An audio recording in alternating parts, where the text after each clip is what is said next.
Bonjour et bienvenue sur Global Africa Télé Sud dans votre émission Entretien du jour qui reçoit aujourd'hui Jean-Blaise Gouette, président du MPCC, Mouvement Patriote pour le changement au Cameroun. Il s'est déjà déclaré candidat à l'élection présidentielle d'octobre 2025.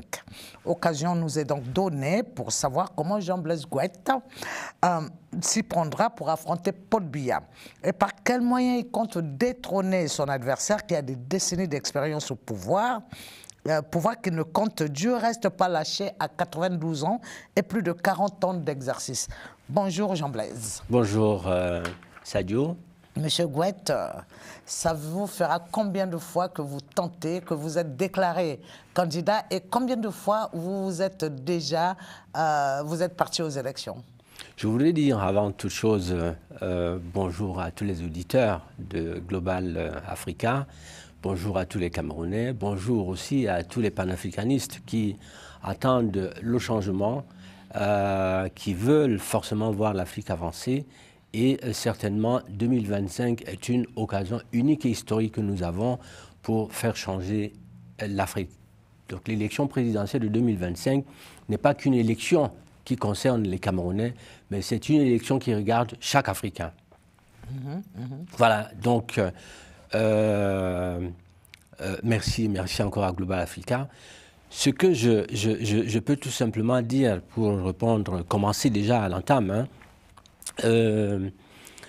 comment je veux faire une élection présidentielle, c'est un homme et un peuple. Voilà, moi je suis né au Cameroun, j'ai grandi au Cameroun, après mes études en Europe, je suis revenu au Cameroun, j'ai commencé à créer, je suis un bâtisseur. Et j'ai commencé par importer un fax et un poste de téléphone. Je suis parti de rien du tout avec moins de 500 000 francs, jusqu'à ce que j'ai été le représentant de LG sur toute l'Afrique centrale. LG, c'est la grande marque coréenne que nous connaissons. Merci pour la pub. Je suis... Gratuite. D'accord. Donc, après cela, j'ai fabriqué moi-même ma propre marque Lucky Gouette. Donc, j'ai servi aux Camerounais, j'ai fabriqué des téléviseurs, des climatiseurs, des réfrigérateurs. Et la dernière en date, la lampe solaire Aïda. Voilà. Mais vous savez, chacun de nous naît ici-bas avec une étoile, avec un objectif, avec sa mission. Moi, la mienne, j'ai compris depuis 25 années que ma mission n'était pas de m'enrichir, de chercher de l'argent. Encore que, pour moi, c'était certainement un petit passage. Dieu a voulu que je passe par là pour montrer au peuple ce que j'étais capable de faire. En commençant de rien du tout, en arrivant au sommet. Et contrairement à tous les autres, au lieu de m'accrocher à l'argent, à l'enrichissement personnel, j'ai dit non. Ce que je fais, le peuple, si Biya n'est pas là un jour, comment ça va se passer? J'ai commencé, je suis retourné à l'école, d'abord à l'école de guerre, apprendre la stratégie, la diplomatie. Je suis reparti au Cameroun pour être candidat à l'élection présidentielle de 2011. J'ai été candidat, je n'étais pas prêt, comme un enfant qui rentre dans une salle de classe. Il voit comment ça se passe à l'intérieur. N'ayant pas une baguette magique pour pouvoir gagner l'élection à cette période-là, j'ai dit non, Gouette, tu as vu, retire-toi. Je me suis retiré. J'ai appelé à voter pour le président Paul Biya en 2011. Je suis reparti encore à l'élection présidentielle 2018. Là aussi, quelqu'un qui était un peu plus aguerri.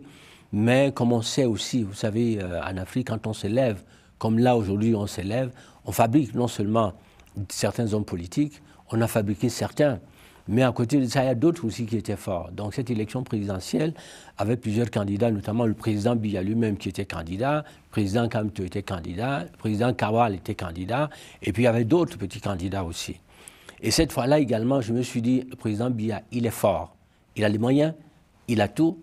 Et puis en plus, afin qu'il garde ce poste-là pour moi, je me retire, puisqu'en fait, aller à cette élection avec mes propres moyens, ça ne pouvait que continuer à creuser mes poches. Et je me suis retiré, j'ai appelé à voter pour le président Paul Biya. Jean-Blaise Gouette, ça fait en tout 3 fois que vous êtes présenté.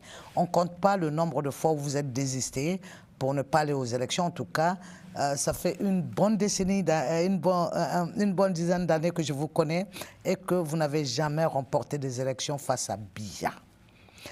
vous venez de nous égrener vos expériences, y compris votre empathie à peuple pour lui, essayer de mettre à sa disposition du matériel de survie nécessaire à sa survie.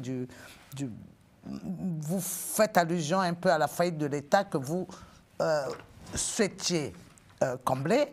Vous êtes par endroit substitué à l'État. Très bien. Mais maintenant, ce que je veux savoir, c'est quelle est la recette pour faire partir Paul Biya, qui a 92 ans et plus de 40 ans d'exercice au pouvoir? Le pouvoir, c'est Dieu qui le donne. Je suis né président. Et lorsqu'on sait qu'on est né président, on se prépare. Mais est-ce que quand vous me dites que vous êtes né président, vous me poussez à vous demander pourquoi votre boule de cristal ne vous a pas dit que vous allez manquer les élections à 3 reprises? À chaque chose un temps. En toute chose un temps. On va à l'école pour apprendre. Vous rentrez de la maternelle jusqu'à là où vous êtes. Moi, vous savez, je suis parti déjà. J'ai été gestionnaire, comptable. Je suis reparti à l'école là pour faire la diplomatie. Je prépare une thèse. Je ne pouvais pas, depuis 10 ans, me dire, voilà, j'ai une thèse. Non. Mais on repart à l'école, on apprend. La politique aussi, c'est ça. Il faut savoir calculer son temps. Et là, aujourd'hui, 2025, nous avons l'opportunité. Cette opportunité, je vais vous dire. Et le président Biya est un homme. C'est un être humain comme vous et moi. C'est un homme qui a travaillé, qui a aimé le Cameroun. Et ce monsieur qui a travaillé, qui a aimé le Cameroun, il voudrait bien aussi un jour rester au Cameroun pour le restant de ses jours, assister à comment évolue son peuple. Vous pensez qu'il a une raison de s'inquiéter? Laissez-moi terminer. Un instant. Oui. Pensez-vous que Biya a une raison de s'inquiéter de sa vie après le pouvoir? Sinon, Biya a quand même raison. Si oui, dites-moi comment vous expliquez que le peuple l'aime. Parce que pour garder quelqu'un plus de 40 au pouvoir, il faut qu'il y ait de l'amour réciproque, peuple-président. Il a fait son temps. Le président a travaillé, le peuple l'a aimé. Moi-même, je vous dis, je me suis retiré 2 ou 3 fois, 2 fois déjà, et j'ai appelé à voter pour le président Biya. Mais aujourd'hui, il n'est plus question du président Biya, il est question d'un peuple. Le président Biya, laissez-moi terminer, laissez-moi m'exprimer. Le président Biya a clairement dit dans son discours de fin d'année qu'il est toujours à la disposition des Camerounais. Mais, Madame Sadio, le président a dit qu'il est à la disposition des Camerounais. Ça veut dire qu'il veille aux intérêts des Camerounais. Veiller aux intérêts des Camerounais, c'est aussi veiller à l'homme qui va le succéder là demain. L'homme qui va le succéder. Vous pensez que cet homme, c'est vous? Je suis cet homme-là. C'est pas que je pense que pourquoi vous n'avez jamais été mentionné et qu'on a vu qu'au Cameroun, la présidentielle passée, c'est Kamto qui a ravi la vedette à tout le monde. Oui, mais Kamto, c'est normal, chacun a son temps. Pourquoi vous n'êtes pas plus connu que Kamto? Chacun a son temps. Kamto a fait son temps. Aujourd'hui, nous sommes en train d'avancer. Vous savez, il y a un jeune à cette élection qui s'est levé 6 mois avant l'élection. Et aujourd'hui, il est connu. Moi, vous savez, j'ai créé mon parti politique moi-même, il y a 15 années. Et j'ai créé des appareils, j'ai fait, les Camerounais ont vu. Vous allez demander à chaque Camerounais, est-ce que vous connaissez Goethe? Oui, les gars vont vous dire c'est Lucky Goethe. J'ai bâti, j'ai fait, les Camerounais ont vu. Aujourd'hui, un président de la République, ce n'est pas qu'un président de la République, ce n'est pas qu'un candidat, non. C'est un homme d'abord. C'est qui? Vous avez quoi? Vous sortez d'où? Vous avez fait quoi? Quel est votre parcours? Ainsi de suite, ainsi de suite. Donc moi, j'ai posé des actes. Dans le bilan multidécennal de Biya, on a pu voir la gestion de l'île de Bakassi. On a vu que malgré la présence de Boko Haram, donc des groupes terroristes dans son pays, les Camerounais n'ont pas manifesté le besoin de le changer. Malgré le fait qu'il y a le Sud Cameroun, donc la partie anglophone, qui veut se départir du reste du Cameroun, on n'a pas vu que les Camerounais se sont défaussés de la ligne de Biya, puisqu'il est toujours là. Vous savez, Biya, je vais vous dire, il faut peut-être suivre l'actualité du Cameroun. Le président Biya, depuis 2018, il a donné une partie de pouvoir, par délégation de pouvoir, à ses collaborateurs signent. Le président Biya, c'est notre papa. C'est notre papa, le président Biya, qui est notre papa, qui est là depuis qui a 92 ans aujourd'hui. Ce papa a aussi besoin aujourd'hui d'aller se reposer avec ses enfants. Vous me permettez, permettez-moi, c'est-à-dire les gens que vous citez, à qui Biya a délégué une portion de son pouvoir, sont octogénaires, nonantenaire, octogénaire et quelquefois avec le même âge que lui. Comment pensez-vous que ce club-là, ce club de personnes très très âgées au Cameroun arrive à damer le pion sur vous? Il ne dame pas le pion. Non, non, non. Je voudrais que vous me laissiez parler aussi. Vous savez, vous me posez des questions, laissez-moi vous expliquer, laissez-moi parler. Donc, non, nous avons chaque chose à un temps. 2025, c'est une autre époque. Nous voyons ce qui se passe aujourd'hui en Afrique, partout en Afrique. Hein. Les Sénégalais se sont levés. On voit les coups d'État dans certains pays, au Mali, au Niger, et ainsi de suite. Les Africains veulent désormais leur pouvoir. Ils sont fatigués. Au Cameroun, c'est tout à fait la même chose. Nous avons les 2 tiers de la population camerounaise qui, en majorité, sont composés de la jeunesse camerounaise. Et ces jeunes-là veulent manger, ils veulent aller à l'école, ils veulent travailler, ils veulent avoir des enfants, ils veulent avoir une maison, ainsi de suite. Ils veulent avoir de l'eau, ils veulent avoir de l'électricité. Donc aujourd'hui, c'est de plus en plus compliqué. Les jeunes sortent des écoles, ces jeunes qui sortent des écoles n'ont ni travail, ils n'ont ni emploi, ils n'ont pas de maison. Beaucoup aujourd'hui à Douala se retrouvent, on les appelle des microbes. Or, ces jeunes-là, ils savent quoi faire, ils savent où avoir de l'argent, ni quoi que ce soit. Le Cameroun a beaucoup de problèmes. Contrairement à ce que vous pouvez penser, nous avons au nord Boko Haram, nous avons au nord-ouest, on a une crise anglophone qui est la nord-ouest et sud-ouest, crise anglophone. Donc aujourd'hui, de plus en plus, le Cameroun, avant une certaine période, a été un havre de paix. Depuis un moment, la paix est en train de foutre le temps, en train de foutre le camp. Et il est question aujourd'hui, 2018, c'est un carrefour qui est unique et historique. Ce carrefour-là impose absolument et forcément qu'il y ait une nouvelle dynamique, une nouvelle génération d'hommes politiques au Cameroun.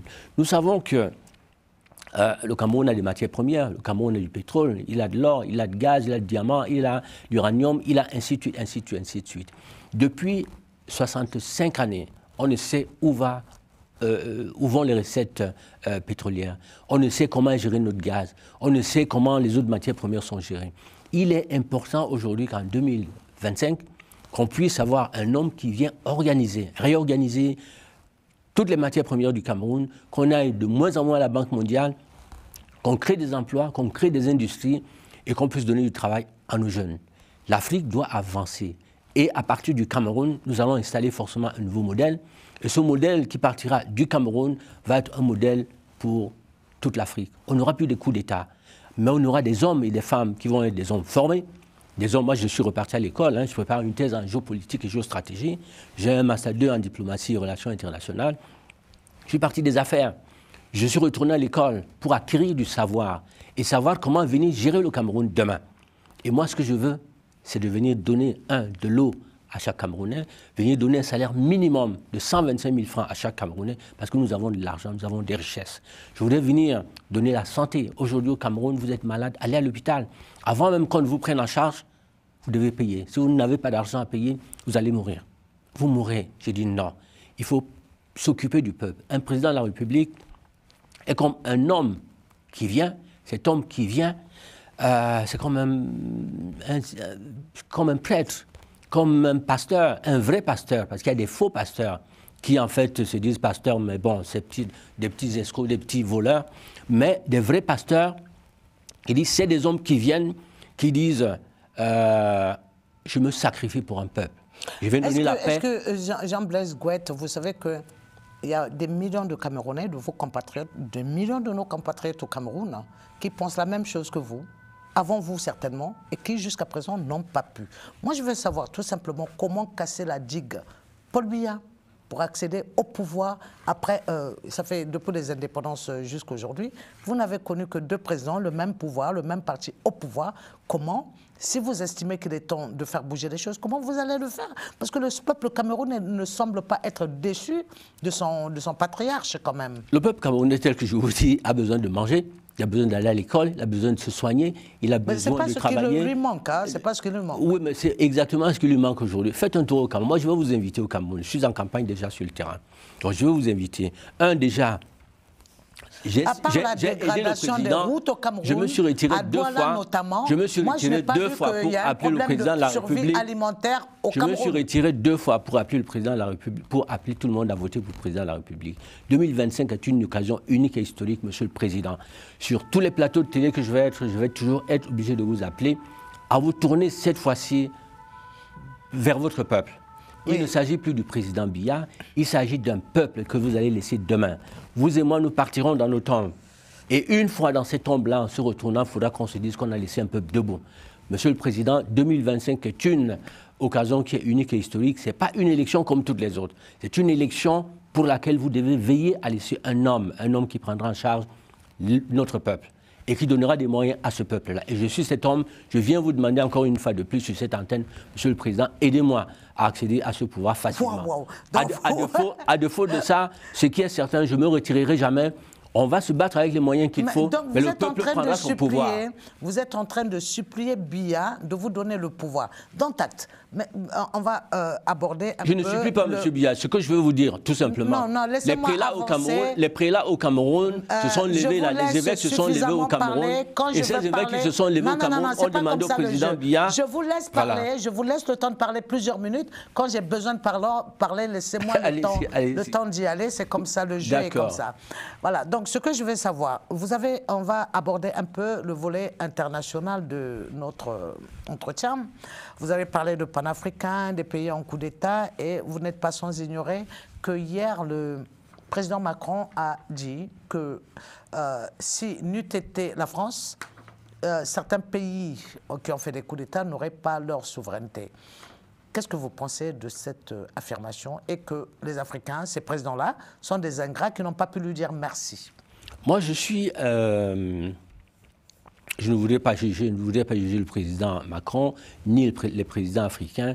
Je constate tout simplement, moi qui suis président, et je serai le prochain président au Cameroun, hein, donc je constate tout simplement que la France a peut-être encore à l'idée ces Africains-là, ou cette Afrique d'une génération après indépendance. Non, c'est terminé ça. Aujourd'hui, nous avons besoin de travailler avec la France, qui est un partenaire historique, hein, nul ne pourrait le renier. Mais il est important de savoir que la France sache que l'Afrique d'hier n'est plus celle de demain. 2025, c'est une autre Afrique. Depuis d'ailleurs, ces chefs d'État qui ont fait des coups d'État, non, ils réclament leur autonomie, les peuples veulent manger. Et c'est le cas au Cameroun. Que la France ne se dise surtout pas qu'elle pourra faire cette fois-ci, comme ça a été le cas dans certains pays, imposer quelqu'un, non. Il faudra quelqu'un... Vous connaissez des chefs d'État imposés par la France en Afrique? Vous êtes journaliste, vous connaissez mieux que moi. Ce que je voudrais tout simplement dire à la France, c'est que nous avons besoin d'un partenariat. On ne mettra personne dehors, mais il est important aujourd'hui qu'on suive la volonté du peuple et des peuples africains. Nous avons besoin d'être indépendants. Mais c'est ce besoin qui a été exprimé. J'ai besoin de mettre... Laissez-moi souvent parler. Je ne peux pas vous laisser parler. Je n'ai pas terminé, mais pourquoi vous me coupez? Non. Bon, c'est-à-dire que vous prenez trop de temps à parler, sinon ça sera comme si je suis figurante pour vous laisser communiquer. Laissez-moi m'exprimer jusqu'au bout. Voilà. D'accord. Ce que je veux savoir, c'est que est-ce que aujourd'hui, on peut dire que la France est vraiment économiquement présente en Afrique par rapport à la Chine et par rapport surtout aux pays francophones où on voit le plus gros investissement de la France plutôt en Afrique du Sud, au Nigeria et en Angola. Ce qu'on voit, l'apparence là, moi je vous dis, hein, je suis un chercheur. Donc j'ai travaillé ou je continue à travailler sur les problématiques effectivement de nos accords avec la France. Le code de coopération monétaire, économique, financière, défense, ainsi de suite. Donc entre ce qu'on voit, ce que tous les Camerounais voient, et le fond des accords de nos indépendances, la France est là, et elle sera toujours là. Nous avons le franc CFA qui est là, nous avons les accords de coopération économique. Le franc CFA à notre économie? Pour moi, le franc CFA ne me pose aujourd'hui pas de problème, parce que ce franc CFA est endossé aujourd'hui sur l'euro. Or, ce qui me pose un petit problème, c'est qu'on ne peut pas avoir un franc CFA en Afrique centrale, un franc CFA différent en Afrique de l'Ouest. Non. Il faudrait qu'on ait un franc CFA qui soit, si c'est un franc CFA... Cette ce double standard a été imposé par les différentes banques centrales elles-mêmes. Mais c'est pas la France, juste ici, est membre du conseil d'administration. Pour ce qui a causé la dévaluation, ce qui nous revient, c'est qu'il y avait une exagération d'emprunt en Afrique centrale, qui n'était pas en Afrique de l'Ouest, et qui a fait qu'on a dû payer, l'Afrique de l'Ouest a dû payer les dettes souvent de l'Afrique centrale, d'où cette séparation. Sinon, moi, de mon enfant, je me souviens que je prenais le franc en Afrique centrale, que j'emmenais au Sénégal ou n'importe où en France, en billets physiques, que je pouvais faire mes dépenses sans rien. Mais lorsque le franc CFA sortait, le billet physique était convoité par les non-CFAiens, et ça faisait que ceux qui produisaient le franc CFA avaient besoin d'injecter beaucoup d'argent pour ramener leur argent, pour ramener les billets physiques de franc CFA. C'est bien ça ou pas? Le franc CFA est une monnaie qui jusqu'ici est produite ici, à Chamalières, ici en France. Ce que je voudrais dire tout simplement, c'est que le franc CFA... Est-ce que l'euro est produit dans tous les pays de l'Europe? L'euro doit être produit dans au moins 3 ou 4 pays de l'euro. Il y a 27. Moi, je voudrais surtout m'attarder au franc CFA. Comme nous n'avons pas beaucoup de temps, si on peut aller à l'essentiel, le franc CFA, aujourd'hui, vous avez posé un problème de la France. Je dis, ce qu'on voit, ce que tous les Camerounais voient, n'est pas ce qui est dans le fond. La France est présente encore aujourd'hui dans la plupart des conseils d'administration de nos banques centrales, ainsi de suite. Hein. Voilà. Jusqu'à présent, vous pouvez nous dire qui est dans nos banques centrales? Afrique centrale, vous savez, la CEMAC. La CEMAC est une institution... Mais pourquoi ils sont partis de l'UEMOA et non pas de la BCEAO et non pas de C'est là la question. C'est forcément ici une politique des chefs d'État de la sous-région, l'Afrique centrale et les autres. Voilà. Mais en Afrique centrale, la France continue à être dans le conseil d'administration de la CEMAC. Parce que c'est la France qui le veut ou c'est parce que nos chefs d'État ne savent pas bien? Ça, c'est depuis nos accords d'indépendance que c'est là-dedans. Oui, je suis chercheur. D'après l'accord des indépendances, le franc CFA est mort depuis le 2019, où l'accord n'a pas été reconduit en 2020. Enfin, mort en 2020 parce qu'il n'a pas été re-signé en 2019. Il est mort en Afrique, il est mort, c'est nous qui n'avons pas. En tout cas, il y a le processus de l'OCO qui devrait remplacer le franc CFA en Afrique de l'Ouest, parce que l'Afrique centrale a estimé que c'est en 2037 qu'ils mettront en place ce processus. Mais Jean-Paul Gouette, nous sommes surtout pas des affirmations gratuites. Hein. Ouais. Donc, comme on n'a pas beaucoup de temps, on aura peut-être un autre moment voilà pourquoi je voudrais maintenant que vous me dites vos perspectives pour vos compatriotes, pour nos compatriotes camerounais qui, selon vous, aspirent au changement alors que matériellement on ne le voit pas. Quelles sont vos offres pertinentes et impertinentes? Moi, président, la priorité, c'est de donner de l'eau à chaque Camerounais. La priorité, c'est de donner l'électricité à chaque Camerounais.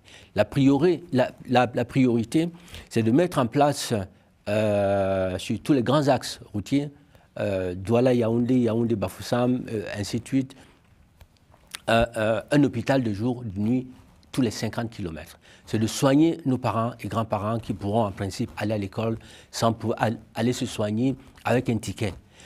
Donner ici la scolarité gratuite aux écoles primaires. Donner 125 000 francs de salaire à chaque Camerounais minimum. 125 000 francs de salaire. Nous avons la Cameroun Airlines qui a été depuis... elle est où? Il faut faire revivre cette grande compagnie aérienne-là. Donc, il faudrait désormais mettre en place non seulement un chemin, vous savez, le train. Le train a 2 voies au Cameroun. Nous avons Bolloré qui a repris notre train. Il sert beaucoup plus à transporter les marchandises. Voilà, il faudra mettre une raffinerie au Cameroun, raffiner notre pétrole et pouvoir donner l'accès à chaque Camerounais d'avoir ici nos matières premières également. Nous allons les transformer au Cameroun. Nous avons de l'or, nous avons du diamant, nous avons ainsi de suite, ainsi de suite. Donc les grands axes, aussi bien au nord où on a l'uranium, à l'est où nous avons la plupart de nos matières premières, nous allons transformer. On mettra dans ces zones-là des grandes industries pour transformer tous ces produits et avoir des matières... nos matières premières, on ne va plus du tout Voilà, ce qui va renforcer l'économie camerounaise et par là l'économie africaine. Donc vous êtes dans la même dynamique que les ZLEC de l'Union africaine qui veulent que l'Afrique ait une coopération sud-sud, gérer la question de l'autosuffisance alimentaire, médicale, sécuritaire et tout ça. Vous êtes donc dans la même dynamique. L'agriculture fait partie aussi. Oui, bien entendu, bien entendu. Mais par quelle route allez-vous évacuer vos surplus? Je suis tenté de demander. Il faut des routes. Ça fait partie des priorités importantes. Sans eau, sans électricité, on ne peut pas industrialiser. Et sans route également, il ne peut pas y avoir de modernisation. Donc nos chantiers, les prioritaires, les premiers, ça va être l'eau, les routes, les infrastructures et ainsi de suite. Et la monnaie, on n'ira plus à la Banque mondiale emprunter de l'argent. Nous allons transformer nos matières premières sur place, les vendre. Quel problème se pose si un pays va faire un emprunt à la Banque mondiale? On ira, vous savez, nous sommes aujourd'hui, on a une dette de plus de 13 000 milliards de francs CFA. Il faut la rembourser un jour. Donc moi, je voudrais venir assainir les ressources de l'État, mettre tout dans les caisses de l'État. Je n'aurai pas besoin de rétrocommission demain. Donc chaque sou de l'État devra aller demain dans les caisses de l'État. Vous êtes déjà monsieur propre avant d'être président? Propre, non, j'ai une vision. Et cette vision, en principe, quand je dis... Non, mais ce n'est pas péjoratif, hein, quand je dis monsieur propre, ce n'est pas du tout. J'ai une vision et un homme d'État, c'est quelqu'un qui vient, qui est au service du peuple avant qu'il ne puisse penser à son propre ventre. Il faut qu'il pense à son peuple et qu'il contente son peuple, qu'il lui donne ce qu'il lui doit.